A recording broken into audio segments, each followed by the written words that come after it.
여러분들 안녕하세요. 오늘 말씀 증거하도록 하겠습니다. 여러분들 성격 유형 테스트 많이들 하시죠? 성격 유형 테스트에 대표적으로 두 가지가 있습니다. 바로 MBTI와 애니어그램이 있죠. 여러분, 이러한 테스트는 자신을 알고 자신의 약점을 보완하기 위해서, 그리고 더 성숙한 사람이 되려고 하는 거잖아요. 근데 여러분 그거 아십니까? 현재 자신의 신앙에 대한 성숙도를 테스트하는 것이 있습니다. 바로 예수님께서 그러한 테스트지를 우리에게 주셨어요. 4가지씩 비유입니다. 오늘은 4가지 비유를 통하여서 지금 자신의 신앙 성숙도가 얼마만큼 되어 있으며 또 어떻게 성숙해야 될지 한번 알아보는 시간 갖도록 하겠습니다. 테스트에 들어가기 앞서서 먼저 알아야 될 것들이 있습니다. 바로 등장하는 비유물에 대한 해석입니다. 여러분, 4가지에 등장하는 비유물은 3가지가 있습니다. 바로 씨와 밭과 열매입니다. 씨는 하나님 말씀을 뜻하죠. 그리고 밭은 마음밭, 우리의 마음밭을 뜻합니다. 그리고 열매는 성숙한 신앙인을 뜻해요. 여러분, 씨가 밭에 뿌려져 가지고 그 씨가 자라서 열매가 된다. 너무나 상식이죠. 다 알고 있죠. 이와 마찬가지입니다. 하나님 말씀인 그 씨가 우리 마음밭에 뿌려져서 그 씨가 우리 안에서 자라서 우리가 성숙한 신앙이 될 수 있도록 만들어주는 것입니다. 또 한 가지 알아야 될 것이 있습니다. 그것은 씨가 밭에 뿌려지기 위해서는 끊임없이 커다란 고통과 연단이 있다는 것이에요. 여러분, 씨가 자신의 껍질을 깨고 나와야지만이 밭에 뿌리를 내릴 수가 있잖아요. 그러나 씨 입장에서 봤을 적에 그 껍질을 깨는 것은 엄청난 고통입니다. 자신이 죽어야 돼요. 또한 껍질을 깨고 나와서 끊임없이 3계절이라는 그러한 비와 바람과 가뭄과 또 그러한 홍수를 견딜 적에 비로소 열매가 될 수 있는 것이죠. 이와 마찬가지입니다. 말씀을 우리 마음밭에 받아들이는 것은 너무나 큰 고통이에요. 왜냐하면 여러분, 말씀은 우리가 하고 싶은 것과 충돌됩니다. 그래서 듣는 것조차도 힘든 일이에요.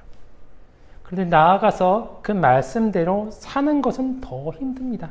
아시잖아요. 그런데 말씀을 듣고 살아야지만이 비로소 열매인 성숙한 신앙인이 될 수 있는 것이죠. 여러분, 이러한 신앙 성숙의 단계를 성경은 4가지로 이야기하고 있습니다. 첫 번째, 길가의 단계. 두 번째, 돌밭의 단계. 세 번째, 바로 가시밭의 단계. 네 번째, 좋은 땅의 단계입니다. 여러분들은 이걸 들으면서 자기가 어디에 속했는지 한번 알아보도록 하세요. 자, 첫 번째, 길가의 단계입니다. 말씀을 보니까 씨 뿌리는 사람이 의도적으로 좋지 않은 토양에 바로 길가에 씨를 뿌렸습니다. 이상하죠? 하지만 길가는 토양이 딱딱해서 씨가 조금도 들어갈 틈이 없었어요. 그렇게 뿌리를 내리지 못하고 굴러다니면서 방치된 씨앗을 새들이 다 날아와서 간식으로 모조리 먹어버렸죠. 여러분, 이런 길가에 대한 것을 설명하기에 아주 적절한 인물이 있습니다. 그것은 바로 리차드 도킨스라는 세계적인 생물학자입니다. 그는 이렇게 이야기해요. 신이 있다는 것을 과학적으로 한번 증명해봐. 그러면 내가 그때 믿을게. 여러분, 어떻게 크고 전능하신 하나님을 과학적으로 증명하겠습니까? 불가능해요. 못한다니까요. 한마디로 그의 말은 절대 하나님 안 믿을 거야! 라고 치를 떠는 거죠. 그의 주장과 논리를 천천히 한번 들어보잖아요. 그러면 이러한 질문을 던질 수가 있어요. 하나님을 대체 누군지 알고 나 비판하는 거야? 더 나아가서 성경을 한번 제대로 읽어봤어? 읽어보지도 않은 것 같아. 모르고 하는 말 아니야? 그러한 의미를 던질 수밖에 없는 것이 바로 리차드 도킨스의 주장과 논리예요. 즉, 내가 알고 있다는 것과는 전혀 다르다는 이유로, 내가 봤을 적에 기독교 불쾌해 라는 그러한 이유로 하나님의 말씀을 거부하고 있는 것이죠. 예수님은 이러한 사람을 이렇게 말씀하십니다. 들을 귀 없는 사람이라고요. 그럼에도 불구하고 중요한 것은 예수님께서는 그렇게 들을 게 없는 리차드 도킨스 같은 사람에게도 끊임없이 말씀의 씨앗을 뿌리고 계시다는 것입니다. 다음은 2단계 신앙입니다. 2단계 신앙은 바로 돌밭입니다. 예수님께서도 돌밭에 말씀의 씨앗을 뿌리십니다. 여러분, 돌밭에는 돌과 돌 사이에 약간의 흙이 있어요. 그래서 씨가 뿌려지면은 그 흙에다가 뿌리를 내릴 수가 있습니다. 그런데 문제는 뿌리가 흙이 얕기 때문에 뿌리를 깊게 못 내린다는 것입니다. 뿌리가 깊지 못하니까 주변에 있는 그러한 물기, 수분을 흡수할 수가 없죠. 그러다가 해가 뜨고 뜨거운 태양빛이 그 자그마한 새싹을 내리쬐입니다.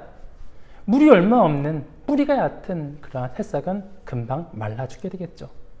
바로 이런 것입니다. 이야, 하나님 말씀이 이렇게 오묘하구나. 말씀을 들을 때는 엄청 기뻐요. 그런데 어이! 하나님 말씀이 밥 먹여주냐? 당장 집어치워!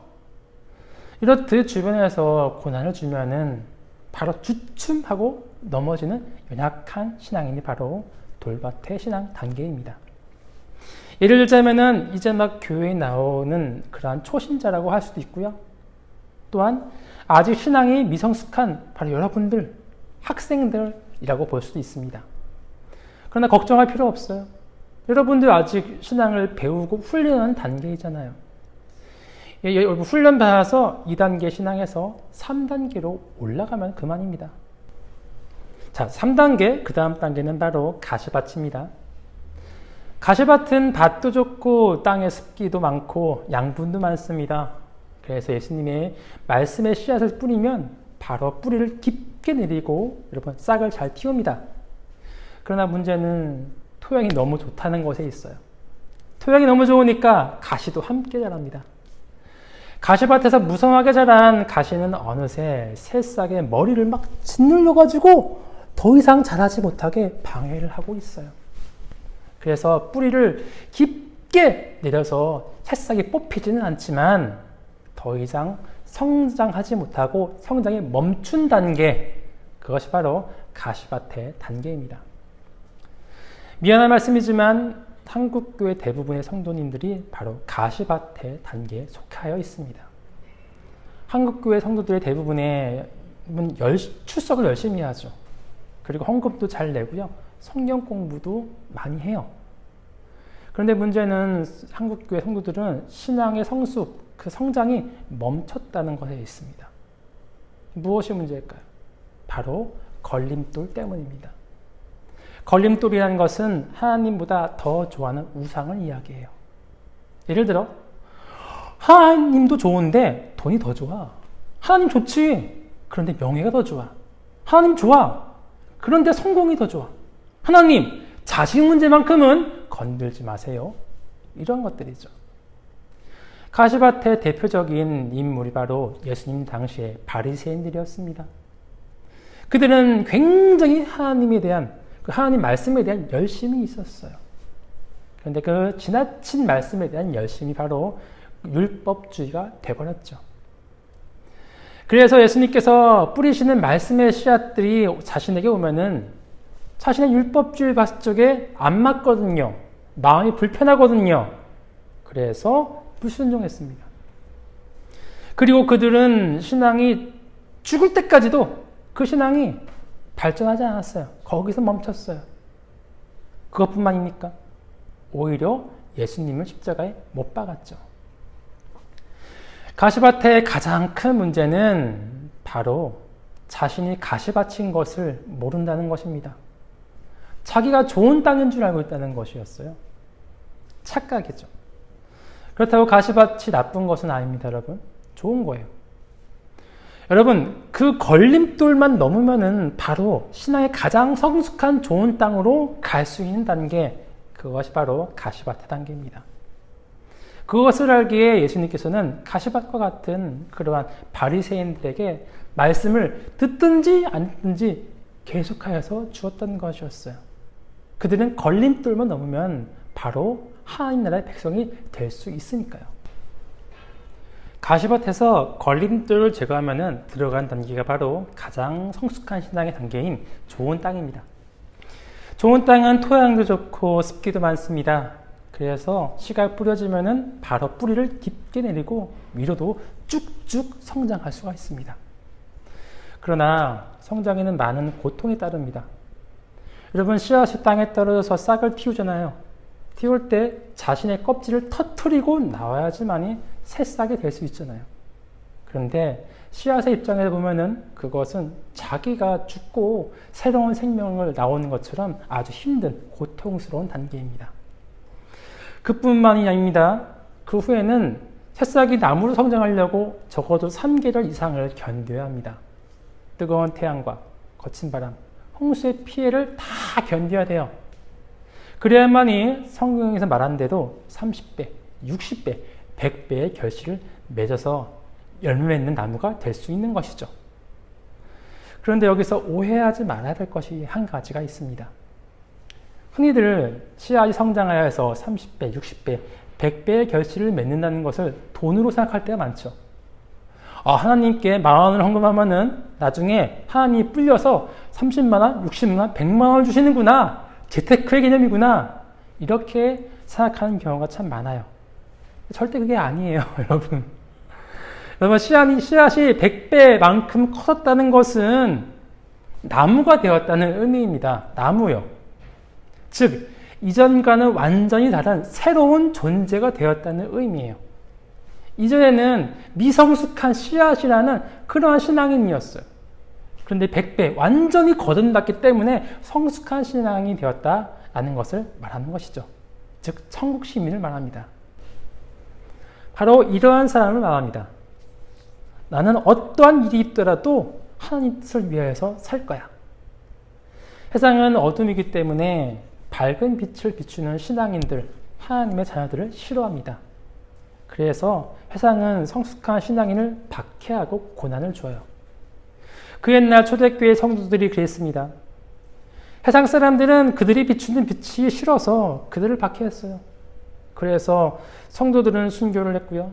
또 어떤 성도들은 그들을 숨어서 카타쿰이라는 동굴에서 평생 동안 신앙을 지키며 살았어요.